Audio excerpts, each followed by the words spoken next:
मेरठ का एक खौफनाक हत्याकांड, प्यार, धोखा और अंधविश्वास की सच्ची कहानी। मेरठ उत्तर प्रदेश में 2025 में हुआ एक ऐसा हत्याकांड जिसने पूरे भारत को हिला कर रख दिया। ये कहानी प्रेम, विश्वासघात और अंधविश्वास के खतरनाक जाल में फंसे कुछ लोगों की है, जिसने एक निर्दोष व्यक्ति की जान ले ली। इस केस में प्रेमिका ने अपने प्रेमी के साथ मिलकर अपने पति को मौत के घाट उतार दिया और उसके शव को 15 टुकड़ों में काटकर एक ड्रम में भर दिया और उसके अंदर सीमेंट डाल दिया। मगर चलिए इस कहानी को शुरुआत से देखते हैं। 2016 में मेरठ निवासी सौरभ राजपूत की मुलाकात मुस्कान रस्तोगी से हुई। दोनों के बीच प्रेम हुआ और कुछ सालों बाद उन्होंने शादी कर ली। लेकिन यह शादी सौरभ के परिवार को पसंद नहीं आई, क्योंकि मुस्कान एक अलग जाति से थी। इसके बावजूद दोनों ने अपने रिश्ते को मजबूत बनाए रखा। सौरभ मर्चेंट नेवी में जॉब करते थे और लंदन में पोस्टेड थे। शादी के कुछ समय बाद सौरभ लंदन चले गए, जबकि मुस्कान अपनी बेटी के साथ मेरठ में रहने लगी। इस दौरान उनकी जिंदगी में एक तीसरा व्यक्ति साहिल शुक्ला आया, जो मुस्कान को पहले से ही जानता था। सौरभ के लंदन में रहने के कारण मुस्कान की नजदीकियां साहिल से बढ़ने लगी। साहिल, जो पहले से ही मुस्कान को पसंद करता था, अब खुलकर उसके साथ वक्त बिताने लगा। मुस्कान ने उसे यह यकीन दिला दिया कि वह अपने पति के साथ खुश नहीं है और वह साहिल से सच्चा प्यार करती है। साहिल शुक्ला अंधविश्वासी प्रवृत्ति का था और आत्माओं, तंत्र मंत्र जैसी चीजों में विश्वास करता था। मुस्कान ने इस बात का फायदा उठाते हुए उसके लिए स्नैपचैट पर एक फर्जी अकाउंट बनाया, जिससे वह साहिल शुक्ला की मरी हुई मां के नाम से चैट करती थी। इस फर्जी अकाउंट से वह साहिल को यकीन दिलाने लगी कि उसकी मां की आत्मा मुस्कान को पसंद करती है और चाहती है कि वे दोनों साथ रहें। धीरे धीरे साहिल पूरी तरह से मुस्कान की बातों में फंस गया। मुस्कान ने उसे यह विश्वास दिलाया कि अगर वह उसके पति सौरभ को रास्ते से हटा दे तो वो दोनों एक साथ रह सकते हैं। साहिल अब पूरी तरह से मुस्कान के इशारों पर नाचने लगा था। मुस्कान और साहिल ने मिलकर सौरभ को मारने की साजिश रची। 4 मार्च 2025 को जब सौरभ लंदन से मेरठ अपनी पत्नी और बेटी से मिलने आया, तब मुस्कान ने सौरभ की फेवरेट सब्जी कोफ्तों में बेहोशी की दवाई मिलाकर खिला दी।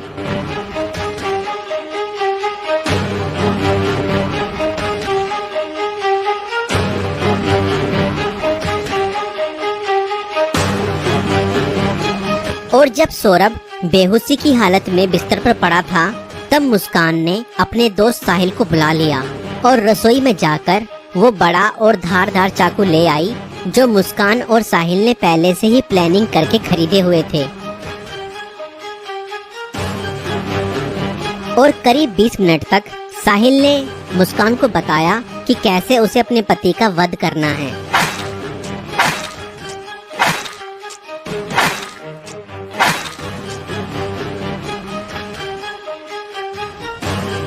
और फिर उसके बाद मुस्कान और साहिल ने सोते हुए सौरभ पर हमला किया और उसके हृदय पर 3 बार वार किए।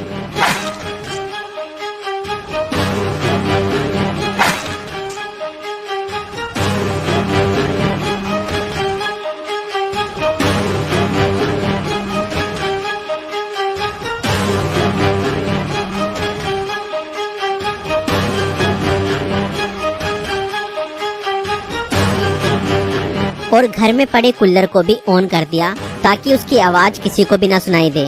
जब उन्होंने सौरभ को खत्म कर दिया, उसके बाद वह उसकी बॉडी को बाथरूम में ले गए।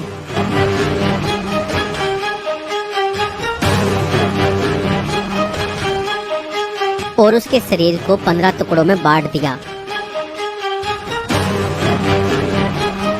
सौरभ को खत्म करने के बाद उन्हें इस बात की चिंता हुई कि अगर सब बरामद हो गया तो पुलिस उन तक जरूर पहुंच जाएगी। इसलिए उन्होंने सबको ठिकाने लगाने की योजना बनाई और मुस्कान बाजार जाकर एक प्लास्टिक का ड्रम खरीद लाई। और मुस्कान और साहिल ने सौरभ के शव के टुकड़ों को उस प्लास्टिक ड्रम में डाल दिया और ऊपर से सीमेंट भी डाल दिया, ताकि उसकी बॉडी की स्मेल बाहर ना जाए। और उसके बाद उन्होंने उस ड्रम को घर के एक कोने में रख दिया।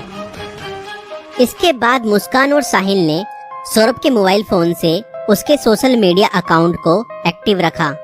उन्होंने सौरभ के अकाउंट से हिमाचल प्रदेश की शिमला की तस्वीरें और स्टोरीज पोस्ट की ताकि लोगों को लगे कि वह घूमने गया है।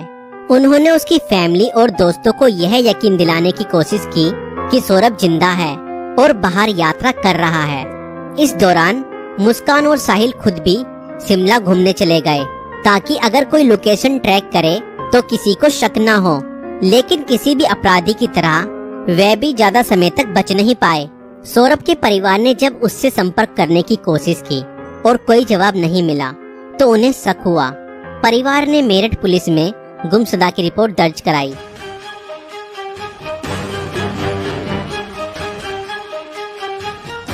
और इसी बीच मुस्कान ने अपने माता पिता को बताया कि शायद सौरभ का मर्डर हुआ है और उसके घर वालों ने ही उसका मर्डर किया है।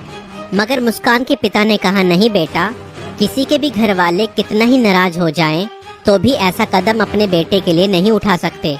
बेटा मुझे सच सच बताओ, सौरभ कहाँ है? मुझे सच्चाई बताओ, मैं किसी से कुछ नहीं कहूँगा।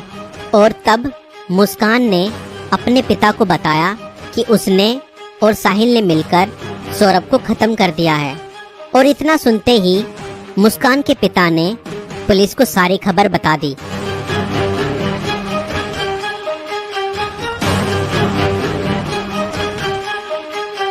और पुलिस ने तुरंत मुस्कान और साहिल को गिरफ्तार किया और उस प्लास्टिक ड्रम को भी बरामद किया जिसमें सौरभ के शव के टुकड़े थे।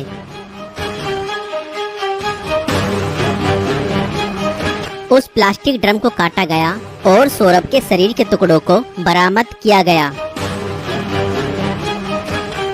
इस खौफनाक हत्या मिस्ट्री का अंत पुलिस द्वारा हत्यारों की गिरफ्तारी के साथ हुआ। पुलिस ने मुस्कान और साहिल को गिरफ्तार कर लिया। दोनों पर हत्या, साजिश और सबको छुपाने के गंभीर आरोप लगाए गए। दोस्तों, ये घटना हमें यह सिखाती है कि अंधविश्वास का अंजाम बहुत बुरा और भयानक होता है। साहिल ने अपनी मां की आत्मा के नाम पर बनाए गए एक फर्जी अकाउंट पर भरोसा किया और हत्या जैसा अपराध कर दिया। और गलत संबंध और रिश्तों का अंजाम बहुत बुरा ही होता है।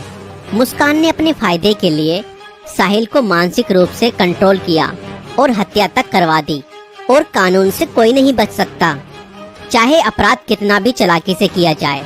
पुलिस की जांच और सबूतों के आधार पर अपराधी पकड़े ही जाते हैं। इसलिए रिश्ते सोच समझकर बनाएं और जीवन साथी चुनने से पहले सामने वाला मानसिक रूप से कैसा व्यक्ति है यह जानने की कोशिश करें। साथी चुनते समय सूरत पर नहीं, सीरत पर ध्यान दें। इस वीडियो को बनाने का उद्देश्य संसार में बढ़ रही बुराइयों से अवगत कराना है। दोस्तों, आपकी इस वीडियो को लेकर क्या राय है हमें कमेंट्स में जरूर बताएं। और ऐसी और वीडियो देखने के लिए हमारे YouTube चैनल को सब्सक्राइब जरूर करें।